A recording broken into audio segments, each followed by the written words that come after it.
তো অবশেষে পশ্চিমবঙ্গে ভোটার কার্ড ভেরিফিকেশনের কাজ শুরু করার দিনক্ষণ প্রায় ঠিক করে ফেলল নির্বাচন কমিশন। এবং পশ্চিমবঙ্গে ভোটার কার্ড ভেরিফিকেশন শুরু হলে কোন কোন ডকুমেন্ট লাগবে, কবে ভেরিফিকেশন শুরু হবে, কোন সালের ভোটার লিস্ট প্রয়োজন পড়বে, বিস্তারিত আজকের এই ভিডিওতে আপনারা জানতে পারবেন।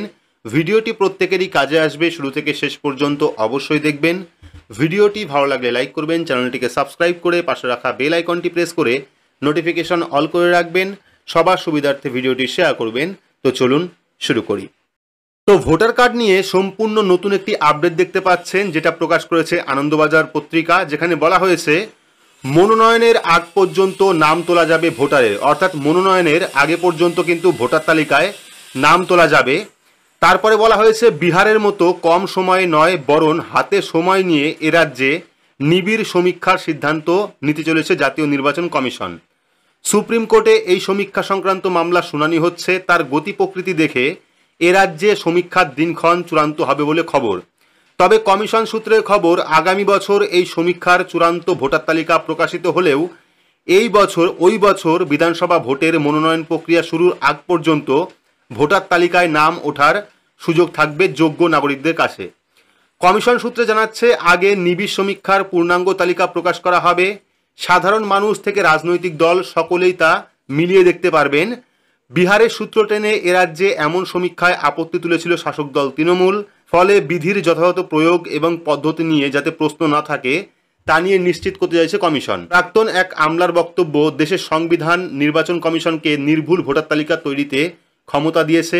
রাজনৈতিক বিতর্ক উঠতেই পারে, তবে পদ্ধতিটি বিধি অনুসারে চললে বাধা নেই কমিশনের সামনে। কমিশনের এক কর্তার কথায়, ক্ষমতা অনেক ধরনের রয়েছে, বিগত দিনে তার পুরোটা কার্যকর হতো তা নয়, যে কারণে এত বছর ধরে নিবিড় সমীক্ষা হয়নি। তবে এখন সব ক্ষমতা নিয়ম অনুসারে কার্যকর করা হবে। এখনও পর্যন্ত যা জানা যাচ্ছে তাতে আগামী নভেম্বরের গোড়ায় সমীক্ষার ভিত্তিতে হওয়া খসড়া ভোটার তালিকা প্রকাশ করার পরিকল্পনা রয়েছে কমিশনের।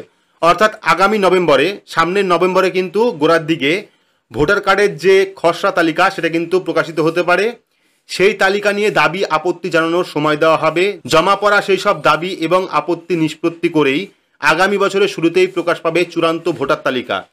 কমিশন সূত্রের বক্তব্য, 2002 সালে শেষবার হওয়া এই সমীক্ষার পরে সংশ্লিষ্ট তালিকায় যাদের নাম ছিল তাদের আর নতুন করে নথি দাখিল করতে হবে না। তো এখানে দেখুন, 2002 সালে শেষবার হওয়া এই সমীক্ষার পরে সংশ্লিষ্ট তালিকায় যাদের নাম ছিল তাদের আর নতুন করে নথি দাখিল করতে হবে না।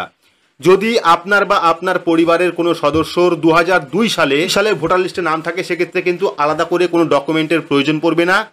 তাদের সন্তানদের ক্ষেত্রেও বাবা মার সম্পর্কে প্রমাণে থাকবে না ঝক্কি। অর্থাৎ তাদের বাবা মার ক্ষেত্রেও কিন্তু কোনো রকম প্রমাণপত্র দিতে হবে না। যদি দেখা যায় কোনো কারণে চূড়ান্ত ভোটার তালিকায় যোগ্য কারোর নাম নেই, সেই নাম তোলার সুযোগ থাকবে। আগামী বছর রাজ্যে বিধানসভা ভোট, সেই ভোটের মনোনয়ন প্রক্রিয়া শুরুর আগে পর্যন্ত ভোটার তালিকায় নাম তোলার আবেদন করা যাবে এবং সংশ্লিষ্টরা ভোটও দিতে পারবেন। কিন্তু সেক্ষেত্রে বাদ পড়া যোগ্যদের হয়রানি নিয়ে প্রশ্ন উঠছে। নিজের ভুল না থাকলে নাম বাদ যাওয়ার দায় কেন একজন নেবেন, প্রশ্ন রয়েছে তা নিয়েও। কমিশন সূত্রে এখনো পর্যন্ত যা খবর তাতে নভেম্বরের গোড়ায় খসড়া তালিকা প্রকাশ করতে হলে কাজ শুরু করতে হবে আগামী মাসেই। অর্থাৎ বুঝতে পারলেন, আগামী মাস থেকেই কিন্তু এই কাজ শুরু করতে পারে নির্বাচন কমিশন, এমনটাই বলা যাচ্ছে পশ্চিমবঙ্গে। কারণ সেপ্টেম্বরের শেষ থেকে এবং অক্টোবরের অনেকটা সময় পুজো উৎসবের ছুটি, ফলে সেই সময় কাজের গতি কিছুটা স্লথ থাকবে। উৎসব মিটে গেলে ফের পুরোদমে কাজ হবে। অর্থাৎ বুঝতেই পারলেন, আগামী মাস থেকে এমনটা বলা হচ্ছে যে আগামী মাস থেকেই কিন্তু, অর্থাৎ আগস্ট মাস থেকেই কিন্তু পশ্চিমবঙ্গে ভোটার কার্ড সমীক্ষার অর্থাৎ ভোটার কার্ড ভেরিফিকেশনের কাজ শুরু হতে পারে। কোন কোন ডকুমেন্ট লাগতে পারে বা কত সালে ভোটার লিস্টে নাম থাকলে কোনো রকম নথি দেওয়ার প্রয়োজন নেই, বিস্তারিত আশা করি ভিডিওর মাধ্যমে জানতে পারলেন। তো এই ছিল ভোটার কার্ড নিয়ে একটি গুরুত্বপূর্ণ আপডেট। পরবর্তী সময় এই নিয়ে যখন অফিসিয়ালি ইসিআই অর্থাৎ ইলেকশন কমিশন অফ ইন্ডিয়া কোনো বিজ্ঞপ্তি প্রকাশ করবে, তা কিন্তু অবশ্যই চ্যানেলের মাধ্যমে জানতে পারবেন। তার জন্য চ্যানেলটিকে সাবস্ক্রাইব করে রাখবেন এবং পাশে রাখা বেল আইকনটি প্রেস করে নোটিফিকেশন অল করে রাখবেন এইরকম গুরুত্বপূর্ণ আপডেট সবার আগে পেতে। তো আজকের মতো এইটুকুই, ধন্যবাদ।